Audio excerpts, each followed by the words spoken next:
Hey there, welcome to day 919 of What You Up To Now. Sharon Horne-Ellstrom here at your service, discussing and sharing and journaling via video and podcast or audio and video. What I'm doing is I transition from the brick and mortar world of business, real businesses, hardcore, different industries, and corporate America for over a quarter century, to the online world. In 2017, I jumped into the online world from the offline world with both feet. Well, not really with both feet, with a toe. I dipped a toe in and I started looking at it and working on it. I found as part of my divorce, I had the opportunity to absolutely positively blow up and change everything I'd done and had been doing in the past and move into things that I'd been interested in but never really had the time or the energy to explore or the freedom to jump into. So I jumped into the online world and started learning and trying and erroring on a whole lot of different aspects and things throughout the journey. Went down lots of wrong paths, but found some paths that worked out really well for me and realized that everything we do is all about the journey. It's about how we approach it, how we solve problems, how we figure things out. It's about our journey. It's not about my journey. It's about your journey, because your journey, no matter what I say, no matter what any expert or guru tells you or says, or someone that you model, the way they did it, they can only show you the tip of the iceberg. We can only show you the tip of the iceberg of how we've done things. And it's up to you to pick the pieces of the processes that you learn from each and every person you come in contact with that work for you and put them in together in a way that's absolutely positively unique and special for you, because each and every one of us is on our own journey, and what success is to you is defined by you. What happens along your journey is specifically for you. And so we can learn from other people, and we can pick up pieces, and we can find shortcuts and tricks and tips and hazards to get us specific things that we want. But bottom line, our overall journey is as unique and special as you are. You know, they say our life is like writing a story and writing a book or creating something. And it's so true. Each and every one of us, based on everything we think, feel, believe, experience, are creating our own masterpiece. We're writing our own story. We're creating what it is that we want to show up as doing and having and being in the world. And that's unique and special for you, and it's unique and special for me. And it's only recently that I discovered that I can control some of that. I do have a say in it. I get to decide what works, what doesn't, what I'm going to put effort in, what I'm not going to put effort in, what I'm going to spend my energy on, who I'm going to spend my time and energy with. We always have had the power to choose and the power to do that. We just so often don't feel like it. We spend so much of our lives doing what we think we should do to please other people or to meet other people's expectations and measures, and often forget ourselves, and we forget that it doesn't matter what other people think.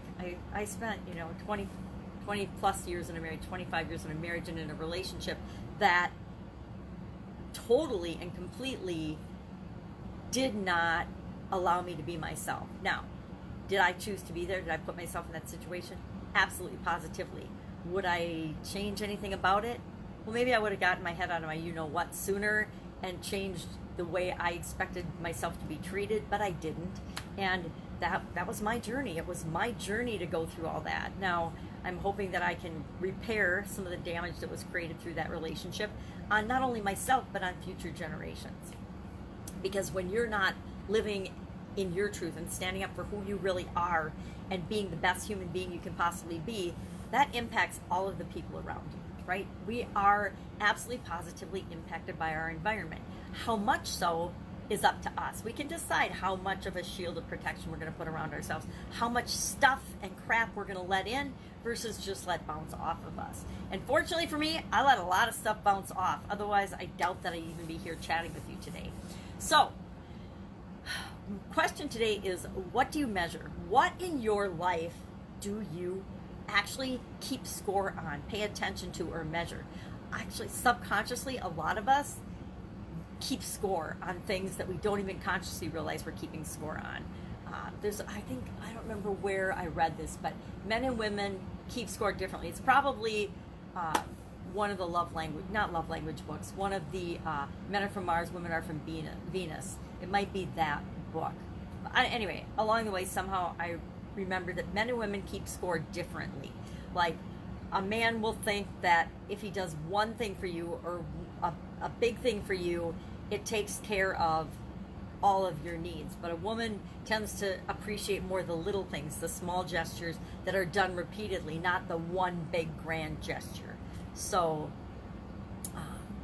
that's where the mismatch comes in communication and in a lot of other areas. And I'm probably meat-axing this description, but I remember that that's how it sort of worked in my relationship and in my life. My ex-husband would think, if I just do this one big thing, then I'm good for like a year. Doesn't matter if I forget your birthday or anniversary, to do the little things that you ask, like bring home milk or something for the kids. What matters is that I did this one big thing. I took you out for a nice anniversary weekend or something, whatever. That would be good enough for the whole year in his mind. Whereas me, I was like, could you just help me out with life and kids and work and everything else a little bit every day? Because guess what? The stuff's got to get done every day. The laundry, the dishes, the kids fed, bathed, taken to school and their activities. It has to all get done in addition to all the other things that we're doing. So what do you measure? What do you measure that matters, and how do you measure it? Or do you just go through your life without measuring anything? We all tend to, it's human nature, to compare ourselves to other people. Now, one of the worst things we can ever do is compare ourselves to other people, because we are living our own life. We have our own journey. We have our own set of experiences and lessons and things that we're learning as we're here on the planet, living our lives. So comparing yourself to someone else isn't necessarily a good measure. It could be a really, really bad measure, especially if you feel like you never measure up and you can never succeed. There are always going to be people or someone on the planet that is better than you at absolutely, positively anything and everything you can imagine. There are. Human beings are incredible, and to compare ourselves to another human being is just an exercise in futility and folly, and will tend to make us feel bad. Now, it doesn't mean you don't model people if you want to acquire a certain skill. I am totally down with that, and I totally believe in that. If I want to learn how to get a result that someone else has already gotten, I'm going to model them for the behaviors that help them to get that result, or the activities that help them to get that result. But I'm never going to model them for everything. Because guess what? All of us as human beings have flaws. We have things that we're awesome at in our genius zone, and we have things that we are terrible at, and we are just not awesome. So you never want to copy anybody else totally. You just want to model them for the key attributes or behaviors that you're trying to develop in yourself. So what do you measure, and how do you measure that? How do you measure your health? Do you step on the scale every day? How do you measure your money, your finances? Because there's a lot of different things that you can measure with respect to your finances that will put you in the poorhouse. Say you want to minimize your tax bill no matter what, and that's what you measure, is how little taxes you can pay. That will put you in the poorhouse. Say you only focus on the amount of money you make, so how much money you have coming in, but you never pay attention to what your expenditures are, or what you spend your money on, or where the money goes. That will put you in the poorhouse. So it's important to pay attention to what you measure. And in all the areas of our life, physical, mental, emotional, spiritual, financial, contribution, and relationships, how do we measure those things? How do we make sure we're moving the direction we want to move in each of those areas of our life? And guess what? It's entirely up to you how you measure them. Just make sure you're measuring them. It's kind of like the overriding question. Make sure your overriding question is empowering you and moving you in the direction you want to go. We've talked about that before. But also, make sure that how you're defining things and what you're measuring and how you're measuring it is moving you in the direction that you want. So that's what I'm thinking about today. Idiom for Supersize Your Business was par for the course. Is your life, is your business par for the course? Is it what you expect? Is it what you want it to be compared to industry standards, other businesses, but not just on a competitive standpoint? Is it the business that you want to create, or the life that you want to create for the world? Are you on your own continuously improving journey to be the best version, the best human being you can possibly be? Or are you comparing yourself to all of your friends and family, and either you feel superior to them and better than everybody, and so you think you're doing awesome, or you feel like you're just running and running and running and you can never be as good as them, so you feel like it's almost hopeless to keep trying. So what are you measuring? How are you measuring? And how do you measure up in your mind? It doesn't matter what anybody else thinks. Fun challenge today was about predicting the future. What do you think the future is going to look like? What's going to be the hot new technology, say 15 or 20 years down the road? What's going to be hot? I think of things that already exist, like AI will be more mainstream and common. Driving cars will be the norm, not the exception, things like that. That's pretty safe, easy thinking technologically. So I think it's fun to think and use our imaginations and really imagine what the world could be like in 20 years from now. What could be the new, latest, greatest, hottest technology that we're all using? You know, it wasn't that long ago that no one would have believed that we each had our own phones and that the phone wasn't attached to the wall, and that, you know, you didn't have to all share the family phone, and that every individual would have their own phone. That was very visionary when the idea first started to come into play. And the technological advances and things that have happened over my lifetime, even over just the last 10 years, it's mind-boggling.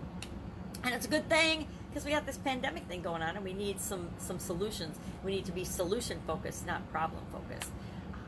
I think that's why I like the par for the course analogy. I'm not huge on sports comparisons for business and life, but people love them because a lot of people can relate to them, at least from an observational standpoint. They can, you know, if they're a fan of any organized sport or team sport, they can relate to the lessons learned through sports. And since a lot of people have participated in and been athletic or done a particular sport, it automatically is something that they can relate to, and they have references to that they can explore in their own mind and imagination, then apply it to their own life. And that's why we have analogies and stories and words and things. We share information because we want people to be able to relate and then apply it to their own life.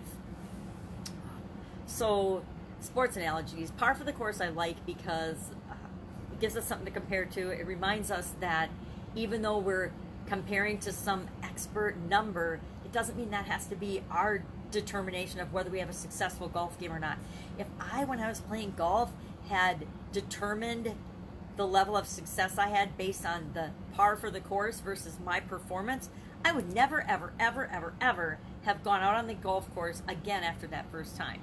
But the cool thing about golf, just like our lives, is you only need to have one good shot or one good hole that makes you want to come back and do it again and keep trying and getting better and better and better at it, based on and compared to yourself, not compared to anybody else. You can be competitive, you can be in tournaments, you can do all that, but it's really compared to yourself, because the margin of supremely amazing expert golfers and awesome and good golfers, it's like infinitesimal. It's like maybe one shot, or it's usually a fraction of a shot when it comes to tournament playing things. The difference between the number one and the number two is so minuscule, it's almost like the butterfly effect.